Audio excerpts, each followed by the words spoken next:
Hello, good morning, જય માતાજી. સવારમાં આપણે નાસ્તું પાણી કરી અને 10-11 વાગે જો ખેતરમાં આવી ગયા છે તેજુબેનને રમાડવા માટે. થોડીક વાર રમાડશું, પછી નાહી ધોઈ લેશું.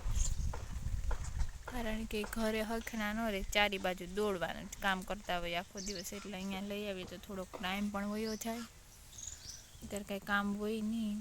આપણા ઘઉં પણ સરસ થઈ ગયા છે. નીકળવા મહિના આવે તો હમણાં પાકી જાહે ઘઉં, પછી કટરવે કાઢી લેશું. બાકી તો જો ઘરે નવરા હોય, ઘરનું કામ હોય તે કરતા હોય ને એવું હોય બધું. તેજુબેનને રમાડવા પડે. અત્યારે બપોર સુધી તો પછી સૂઈ જાય, પછી 4-5 વાગે ઉઠે પાછા. 2 વાગે સૂઈ જાય ને 4-5 વાગે ઉઠે. ક્યારેક વહેલા પણ ઉઠી જતા હોય. એટલે આપણે જો ખેતરમાં થોડીક વાર રમાડી લઈએ તડકાના, મજા આવે બેસવાની. થોડીક દોડીને ક્યાંય જાય નહીં ઘરે ને ઘરે. અને કિચકોલા તો જો આવી પડ્યા. જો કેટલા કિચકોલા હે. રોજે એને ચોખા અને ઘઉંને નાખતા હોય ને, કેટલા આવે કિચકોલા. કેટલા ને કેટલા છે અહીંયા. અડધા તો હજી બધું હોય ને ખાવા આવતા હોય. જો બેઠા ચણે રોજે નાખતા હોય ને એટલે બહુ જ આવે. આદત પડી ગઈ હોય ને એટલે. રાપ આવી ગઈ છે બાજરાના લોટની, તેજુ માટે અને મા માટે. મમ્મીએ બનાવી છે 2 માટે. તેજુબેન તો ખાવી છે તો ખાહે થોડીક, બાકી માં ખાઈ જાહે. એને વાટકોમાં અલગ આપી જો.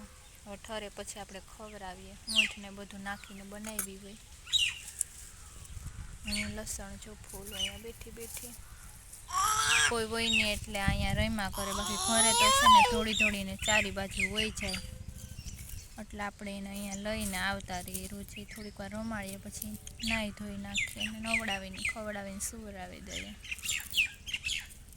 ઘરે તો કોઈ હોય ને એટલે દોડીને બારોબાર જ જવું હોય તેજુને. અહીંયા સાનીમુની બેઠી રહી. હાલે ધૂલી નીતર ખાઈ જા. મારો દીકરો તો ખાઈ છે. મારા દીકરાને તો ભાઈ વીવો ભાવે. તને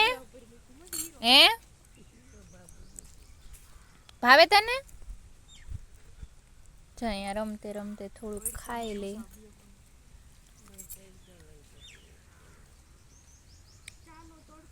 અને ધૂલીબેન પણ જો આવ્યા છે અમારા કોમલફઈ લઈને.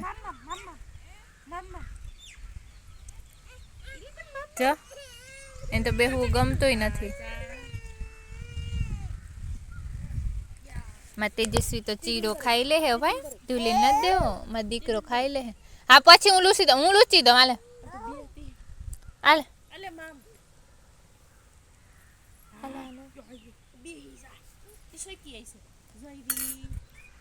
હવે નીકળવા મહિના છે.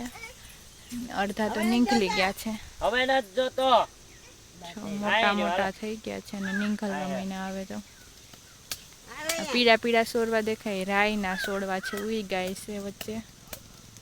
અને આંબામાં જો મોર તો જો આવ્યા. પાંદડા કરતા તો મોર ઝાઝા છે. માએ જો હળદર પણ સૂકવી છે. મરચા પણ પાછા સૂકવા. નાની મરચીમાં મરચા જો. આંબામાં પણ મસ્ત મોર આવી ગયા છે. જો નાનું એવું છે પણ. અને આ આંબામાં જો જોરદાર મોર આવ્યા છે આ વખતે. પાંદડા કરતા પણ ઝાઝા આખો આંબો નીકળો મોર જ. જો હમણાં ખાખડી પણ થઈ જાહે. ઝીણી જો થઈ ગઈ છે.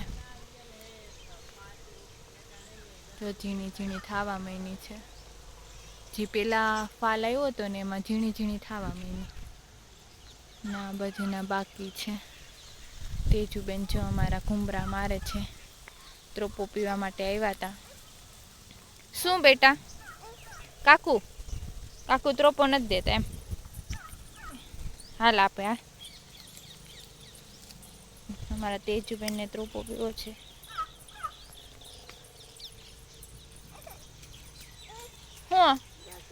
એવા કાકા ફોડે જો ફોડે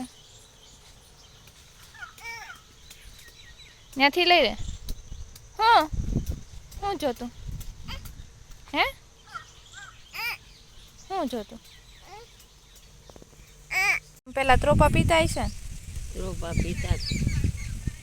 પીતા ખટારો ત્રોપા પડતા.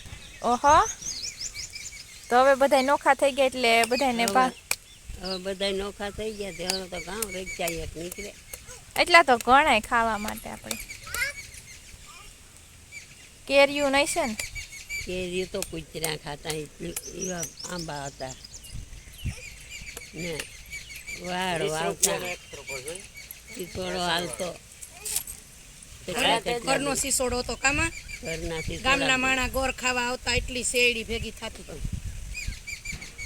4 વાગે આવી ગયા છે બેન કોણ તને ને આ બધા જો ત્રોપા પી ફોડીને કારણ કે આજે ત્રોપા આવ્યા ને એટલે થોડાક રાખ્યા છે. ક્યાં ત્રોપા દાદા નીકળ્યા પાણી વાળીને કામ નીકળી ભાવ નતા પાડવા દે તેજુબેન જો ભાવ નતો તે પાકવા દેવા ત્રોપો ફોડે છે કાકા ફોડે એટલા માટે ક્યાંય નહીં 2-4 લીધું તે કેને હાટું લીધું હે કેને હાટું આ લીધું મામ કેને હાટું લીધું હે કેને હાટું લીધું મામ રોજે જો એ ખેતરમાં જાય ને એટલે અમારી નાની પાડી છે ને એનું નામ એને ગંગા રાખ્યું છે અને એના હાટું રોજે એ ખડ લઈને જાતી જ હોય રોજે લઈને આવે જ્યાં લગન આપણે એને ખડ ન દઈએ ને ક્યાં સુધી ઘરે આવે જ નહીં ગાડી સીધી નાખવા ચાહે ગંગા પાસે આપણે સાંજની રસોઈમાં મરચાં ભરવાના છે એટલે જો ચણાનો લોટ અને બાજરાનો લોટ આદુ ને લસણની પેસ્ટ હળદર ને ખાંડ ને એવું બધું નાખી દીધું છે થોડોક શેકાઈ જાય પછી ચટણી અને ગરમ મસાલો નાખી દઈશું ધાણા નાખી દઈશું અને લીંબુ નાખી દઈશું થોડુંક એવું તેલ નાખી અને શેકી લેવાનું જો આપણો લોટ સરસ મજાનો શેકાઈ ગયો છે અને આપણે સવાણો ટૂંકો કરી અને નાખી દઈશું ગોપાલ ધોઈ અને મૂકી દીધા હતા લીલા ને લાલ લોટ પણ શેકાઈ ગયો છે જો મસ્ત ધાણા ને ચવાણું ને નાખીને બધું અને મરચાં જો ભરવાઈ મહિના આપણે જેને જેને ભાવતા હોય એ ખાવા માટે આવતા રહેજો અમારી ઘરે કેટલા મસ્ત લાગે જો લાલ મરચાં પણ એકદમ મસ્ત છે લાલ જો મરચાંને વઘારી નાખ્યા છે રાઈ જીરું નાખી અને થોડીક વાર પાકવા દઈશું અને લોટ જે વધ્યો છે ને એને ઉપર ચાટી દઈશું મરચાંને થોડાક પાકી જાય ને પછી એના લીધે આપણું ટમેટાનું શાક પણ બની ગયું છે અને સેવના નાખી એમને બનાવ્યું છે સેવ વગરનું મને સેવનો ભાવ એટલે ન નાખીએ અને આપણા મરચાં પણ રેડી થઈ ગયા હતા અને હવે જો ચા પણ બનાવી નાખ્યો અત્યારે અમારે બધાને ચા પીવી જ પડે 7 વાગે ચા બનાવવી જ પડે અમારે હવે ખાલી રોટલા બાકી રહ્યા હમણાં રોટલા બનાવી નાખીએ પછી